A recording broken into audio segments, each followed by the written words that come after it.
Surviving infidelity. I still hate them, but I am not mad anymore. I caught her in another affair in January. She was also messaging another 2 men but hadn't met with them, yet she broke down a few nights later about how she hated being in the house with us, me and 2 kids, and just wanted to leave. Her affair partner offered to let her move in. So, she left me and the kids. At this point, I despise him and what he is doing. He is also still married, and my soon-to-be ex-wife is living in the house with him, his wife, and his 2 kids. It ripped my heart out and hurt so bad for a while. But now I am just disappointed. He promises he will divorce her soon and marry my soon-to-be ex-wife. His wife is apparently unaware of this, and is allowing my soon-to-be ex-wife to stay because of false statements given to her about me being abusive, which is preying upon a past trauma his wife had. I have been told myriads of reasons why the affair happened. Everything from my medications make her think I don't find her attractive, to if I really cared, I would have searched harder for proof and not let her have the alone time she said she needed. And now I just don't care. She proves to me and the kids nearly daily that she still cannot be trusted and her priorities are her and her alone.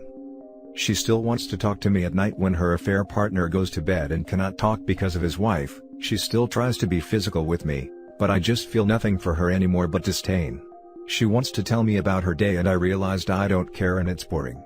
I don't value her opinion on any topic she wants to discuss. The only things I really listen to now are kid-related. She is also avoiding all of her friends and won't tell them anything, so they are reaching out to me. She gets upset at almost every change I make to my home. I have to remind her she doesn't live here anymore, and when I remind her that she left, I get told she felt like I was making her do it and doesn't understand why we couldn't keep on like nothing happened, since it was working fine for all those months. I am not sure where that leaves me at. I hate them, but I'm just too tired to be mad, or give a damn about most of what she is saying now. I don't know where to go from here. Edit. Thank you all for your input and advice. I am trying to do many of the things suggested and obviously there are parts I cannot mention. I have been talking to lawyers but can only go so far on that right now. I am documenting a lot. The kids are in therapy and I am getting some help and will be in therapy soon, per many of you all's advice. Now for the top comments. You are now in the stage of indifference, and you need to let the affair partner's wife know what is going on. She is being used as you are and it is time to end the charade. They both deserve what is coming. She is aware of the affair. He has blocked me through his cell provider to keep me from communicating with his wife. Hell would freeze over before that SOB got away with this. He is a scumbucket and he may be abusing his wife. Expose her to everyone, no more games and do not let her come back. The level of disrespect she has shown you, it's over. Karma is probably going to rain havoc on them both. Good luck. Stop talking to her at night. Tell her if she wants pillow talk, go to her AP. Her friends ask questions, tell them everything. Stop protecting her honor. Document the fact that she's abandoned her home, film yourself taking care of the house and the kids. It will help you in court when it comes time to discuss custody. I don't know where to go from here. Lawyer last month. Her friends ask questions, tell them everything. Stop protecting her honor. Biggest mistake everyone makes. There's catharsis in speaking out, and they already decided their reputation and relationships aren't worth more than their cheating partner. Not only is letting them skate while you suffer in silence unjust, it's letting them skate. They cared zero for your pain, but we always look to defend them from their choice to hurt us. Don't know why. On top of that, they invariably lie at your expense to protect their reputation if they know you won't say anything. Best case, it's a mutual breakup, and worst case, she's telling people you mistreat her, which is likely happening right now, considering she used it as a monkey branch, and by the time you say anything, it's too late. People always believe the first story they hear about a situation they aren't directly involved in. Thank you. This is insightful. Get a lawyer and start working on legal protections for you and your kids. She seems very erratic and doesn't have any of your interests at heart. It seems you're not happy with your situation, so a formal arrangement to share custody and separate finances etc. will be beneficial, because you can then go no contact with her, apart from co-parenting communications. Divorce may be an option for you after you've given yourself some time to decide. Either way, something has to change. You will never heal with her in your face all the time. You need space, you need your own time for yourself. The prospects of her changing look bleak, mate. I hope you find healing and happiness with or without her in your life. It's about time you out your own happiness as a priority. We are in the middle of a bankruptcy and she had to specify a budget to them which included what insurance she covers and the child support she is paying me. They told me this will help me later as she has documented what she is currently doing, and will give a good basis for future action. She had to list what she contributes to affair partner's household. So I do have things documented. A lot beyond that too. Bankruptcy lawyer said no new lawyers right now, or it will muck that up. So we are both stuck. Now for the next story. She just won't go away. This is kind of a I need advice rant, inside post. My ex and I have been separated since May, divorced since September, and she somehow always finds a way to sneak into my life in one way or another. It's an email asking if I have something I forgot to pack months and months ago. 2 months ago, she had packages delivered here on accident, and we had to have a mutual friend pick it up.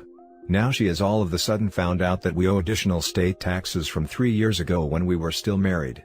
Mind you, she's the one that cheated and wanted out of our marriage, but for someone who wants out of our marriage, she has done a good job of randomly appearing in my life. The second part is, she won't stop reaching out to my friends to talk, or hang out, or want to meet up. Obviously they let me know, but they are people who are only friends with her because of me. Why continuously hassle them? I cannot understand the thought process here. On top of that, we moved to another city a few years back, but she is going down to the city we lived in before, not sure why. She didn't have any friends left there, and she reached out to my friends to see if they wanted to catch up. One of my best friends still lives there and she even reached out to here to catch up. This friend hasn't spoken to her since all the cheating stuff happened. Can someone please help me understand what is going on, and maybe help me come up with something remedy this issue? Also, every time she pops up, it makes me feel like I have taken 3 steps back. Which is very unfortunate, because I have made great strides in my journey of healing. Now for the top advice. Fairly simple, really OP. That grass that she thought was greener. Turns out that it tastes like crap. She's living a Groundhog Day life now.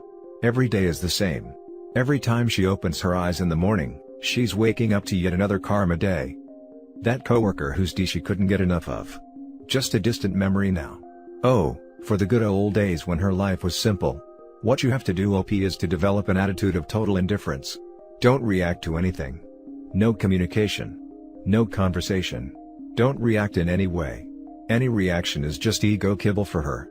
If something is mistakenly delivered, just post it to her parents. She'll get the message. She has blown it.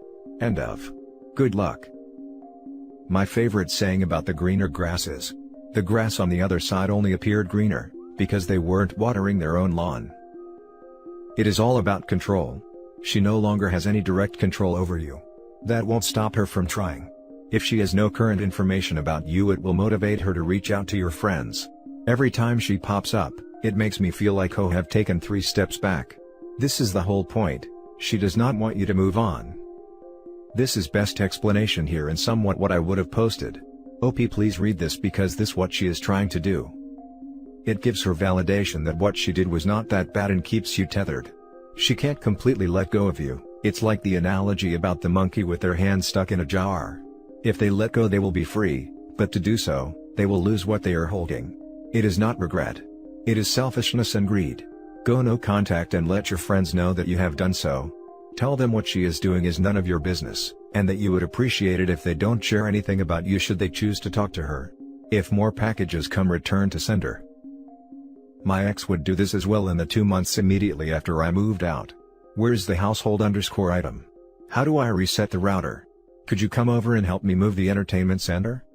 I finally replied with words to the effect of, how do you sleep at night? You cheat on me for 6 years, and when you're caught, you make up lies about how it's all my fault. You call 911 on me, you tell the kids I was physically abusive, yet, you can just call me up and ask me to help you with the household. And you feel no guilt about this at all? Never got asked again after that. Next story. A little reflection and optimism. This May will mark a year since finding out that my ex-wife was in an affair with an old crush for over a year, and ex-dated another a guy before that. We were in a dead bedroom the entire marriage. I planned on leaving on my own if it didn't get better. She kept it affair going at his place, and our place.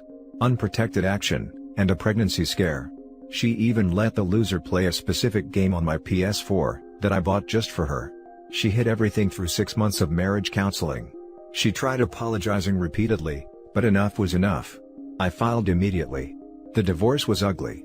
She became rude after finding out that we wouldn't be splitting assets. I paid for everything myself before marriage. The divorce finalized in September. I struggled for a long time. I'm grateful for my family, friends and therapy that helped me get to where I am today. I was no contact for almost 6 months until she messaged me right before New Year's. She said that she wanted to apologize again, and she never meant to hurt me. She asked for my forgiveness again. Finally, she said that I'm a good man, and not to let the pain of her betrayal ruin my next relationship. I didn't respond. I won't lie, that message knocked me back down for a while. I've done a lot of thinking since getting that message. We had so many great times together, despite the dead bedroom. I really thought she was my soulmate. I did everything for her. Looking back, I realized that she had issues, and I learned a lot from this mess. This is her loss. Can't believe that I put up with lies and a dead bedroom for years. I'm extremely embarrassed about being so naive, but it is what is it. Fast forward to today, I would say I'm doing much better. I moved back home to save for my first house. I got a promotion at my job. I'm working on dropping my quarantine pounds.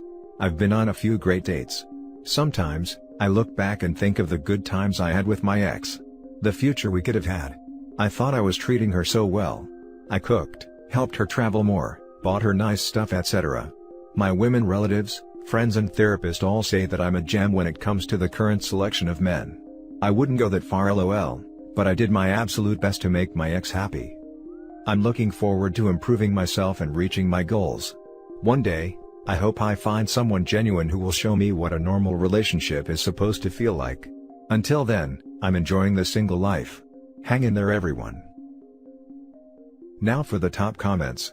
Good job on not messaging her back. That's key. Don't involve yourself with her again. You may have had great times with her, but just let those be memories. Congratulations for coming out on the other side with such a positive attitude. Good on you for not responding to your ex's message. She was probably hoovering and trying to get some sort of validation/reaction/absolution from you. I also like that you have incorporated the concept of radical acceptance, or it is what it is, in your healing process. I think posts like yours will help a lot of people still struggling with the betrayal and the end of their relationships. Best of luck to you, your future looks bright. Good on you. You should be really proud of yourself and where your life is going. You grabbed the bull by the horns. Don't beat yourself up about your naivety. I'd call it going into a relationship in the best of intentions, just with someone who turned out to be the wrong person. I'm sure that you have learned a lot and won't let history repeat itself. Hindsight is 20/20, and I'm sure if you could replay that level again you would have done things differently. Well done on the promo, and I look forwards to hearing about a fantastic new house. You're on the right path. You're very lucky to be able to have a clean break with no kids and fully go no contact. Use your new knowledge and try your best to fully vet a new woman. I'm in the camp that legal marriage no longer serves a purpose under the law and would avoid myself. I'm okay with monogamy and living together and sharing a life, but once you sign a legally binding contract it gets super messy when things don't work out. Now for the last story. One day this week I didn't think about the betrayal until I first sat in my car to drive to work. Tuesday, in fact. I woke up, brushed my teeth, got dressed, made my lunch for the day, had a cold glass of orange juice. It tasted funny because of the toothpaste, and then headed out. I locked the door, I slung my bag over my shoulder and I headed for my car. I opened the car door, I slung in my backpack over to the passenger side and I sat in the driver's seat. I closed the door, put my seatbelt on and turned on the ignition. Then it all came back to me. I was betrayed. I still hurt. It's okay. But you know what? For the first time in almost 3 months, it wasn't the first and only thing on my mind that morning when I woke up. In the half hour or so it took me to get to that point, I was relatively human again. I was able to unconsciously be normal for the briefest amount of time. It was great. I'd forgotten what that was like. I consider this a success. In our shoes, the small victories mean everything. Take them where you can. I hope you find a small victory somewhere this weekend and can share it with us all. I think it'd be good to share them and inspire others to know that we are doing okay. No matter how small or insignificant that victory may be. I saw my cheating ex at Best Buy retail store cause obviously electronic fries is closed for good. I was there to buy computer equipment. As I passed by her to check out, she looked miserable and I totally ignored her like if she was a ghost. I guess a small victory for me? That's a victory in itself. I had a similar thing happen a few years ago where I was cheated on by an ex and I bumped into them at the store. They looked miserable and me being me, went over to talk to them. It's a horrible cycle to be in. You did great by just walking away. That sounds pretty great. Progress. I hope to get to that point, myself, someday. The car journey to and from work used to be my torment. It was the one place there I was truly alone and didn't need to pretend anything. It was awful. Even had to give up my car in the end as it was a guilt present and brought it all back. I'm glad you are making those small steps. They get bigger and then before you know it you're running a marathon. It's almost exactly 2 years ago for me my life crashed. I gave him another chance which was the worst time of my life before discovering he had not ended it 6 months later. This time last year waiting for the divorce, finalized in July, I am now finding myself again and so much happier. 1 year post-divorce this year. One thing I will say is never compromise and put yourself first. Good luck. I think this is why it hit me as soon as I entered the car. The car journey to and from work is a blessing and a curse at times. I've made so much progress in these journeys. I have so much farther to go though, through self-reflection, and thought that I probably should be grateful for, but some days they are really hard. Did you ever find yourself driving with no radio/music playing because you were so in thought, and not thinking of the silence because in your head, it was so loud and full of worry and uncertainty? I've had it happen so many times and it shows just how much these betrayals affect us deeply. Nothing else matters when you are so deep in thought. I hope you are doing okay. Thank you for your kind words. And that's it for this video guys. If you have thoughts to share, leave a comment below. Don't forget to hit like and subscribe if you like this content. I'll catch you in the next one. Good day everyone.